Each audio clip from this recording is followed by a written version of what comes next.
Ito ang dinengdeng ng puso ng saging. Tubong Pangasinan ng nanay ko kaya isa to sa mga natutunan kong dishes. Mahilig kasi sila magluto ng mga Ilocano dishes. Una, tinanggal muna namin yung outer layer ng puso ng saging. Ang sabi ni mama, tatanggalin daw yung loob nito at ang matitira lang dapat is yung pinakabalat niya. Ang sabi ni mama, tanggalin lang daw yung mga pulang balat hanggang sa matira na lang yung dilaw na balat. Bale, ito na yun yung hinihiwa ng mister ko. Sunod, lagyan natin ng asin.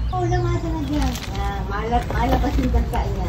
At pigain to ng mabuti para matanggal yung dagta niya para hindi siya mapakla. Kaya maaga akong nagluluto pag ito yung lulutuin ko ngay.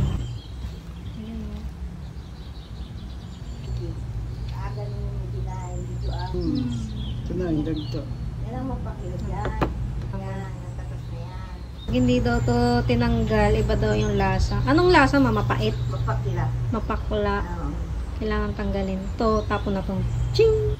Ba't nga ba hinuhugasan, ma? Pagkatapos pigain, hugasan ulit para mas lalong matanggal yung dagta niya. Sunod, naghimay naman ako ng dahon ng saluyot.